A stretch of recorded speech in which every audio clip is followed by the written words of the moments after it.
guys, so as if you have been following my Insta story, right, you guys know that my car has reached 20,000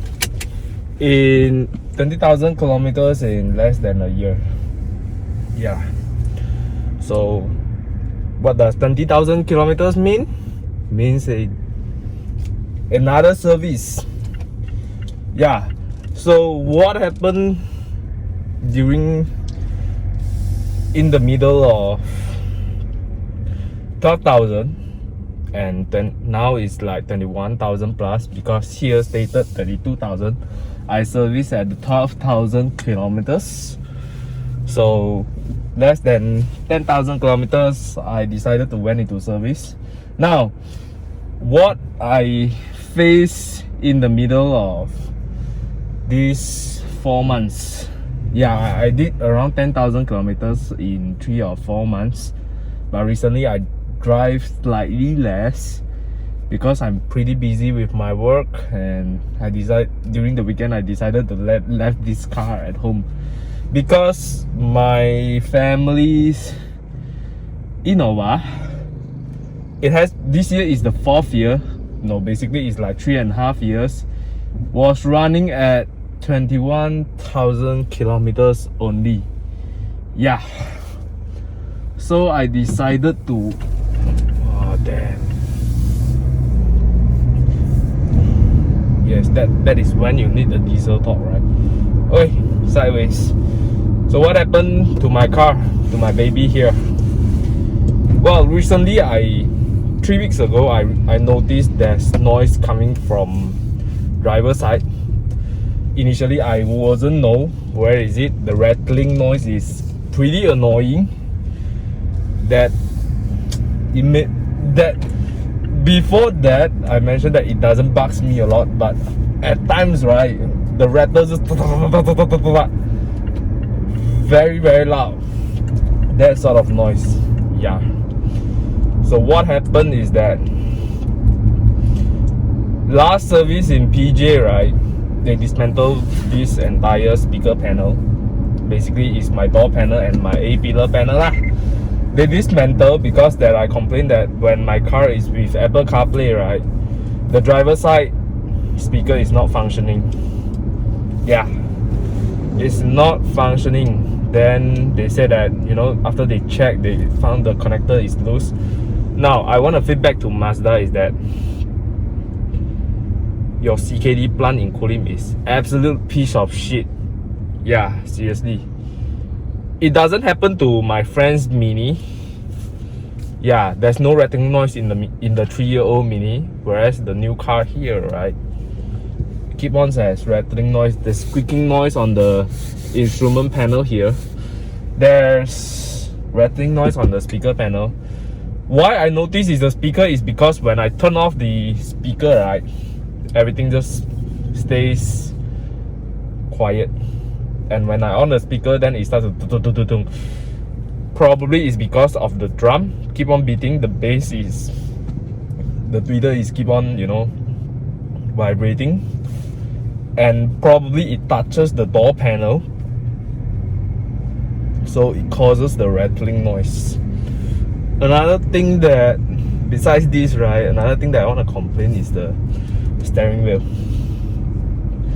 The steering wheel at times, right, it feels like disconnected from the drive shaft, where, you know, when I was turning, right, there's some sort of disconnect. There's the mounting shaft, right, it seems like disconnected. I have been complaining since then, and sometimes when you are turning, right, be it high speed or low speed corner, right, you will feel that kind of electrical EPS steering noise, and also the mechanical noise where it clack, something like this. At times it has, at times it's, you know, it's not there. So not sure what happened. Probably the steering wheel has failed, which is pretty much dangerous to me. Yeah, if the steering doesn't respond to the drive shaft, right, when you are turning, right, actually in fact it's not turning at all. then you may end up in a crash. And the third thing is the brakes. The brakes is getting bitier after the last service, but then I suspect something happened to the rear disc brake, probably because during traffic jam sometimes I use auto hold. That because if you know auto hold, right, it will mark on your brake pad or brake disc. Probably it has already shifted, I don't know, need some checks on there. And sometimes they mentioned that the brakes on the CX-5 is mechanically connected, but I don't think so. I felt that it's electronic, but it's way better than the feel is much better than the day where I connected my car. That time the brake doesn't bite at all. So for CX-5 owners, right, you mentioned that your brakes is not bright enough, right? Probably this because this car is heavy and the electronics actually behaves like the XC90 brakes, the second generation first batch XC90, where you know when the brake energy recuperation works, right, then you need to step further to let it engage. I believe this is also the same thing that I experience here. I need to press more so that you know you feel that it starts to bite, because the CX-5 comes with GVC, and to prevent the passenger from like this, right, basically when you press the brakes, right, it's like pressing your car down so that at the very last moment, right, it doesn't like this. It will just very smoothly brake. That is one of the pros and cons of these types of brakes. I don't know, I'm no expert on this, but this is what I feel. Yeah, if you see my sound behave weirdly, right, it's because every single morning I will have sensitive runny nose and phlegms on my throat. Yeah, and recently I slept quite less because I'm super duper busy with my work. Yeah, so another thing people complain is that the aircon. Yeah, I found something really funny with the air conditioning. During extremely hot weather, right, no matter how you turn the aircon control, right, the temperature, let's say you set to 20, right, and you set it auto, right, the fan speed will always be on 3 bar, and it's extremely warm here with 3M tin, which is weird. But when the climate is super cool, right, like in recent days it keep on rains, right,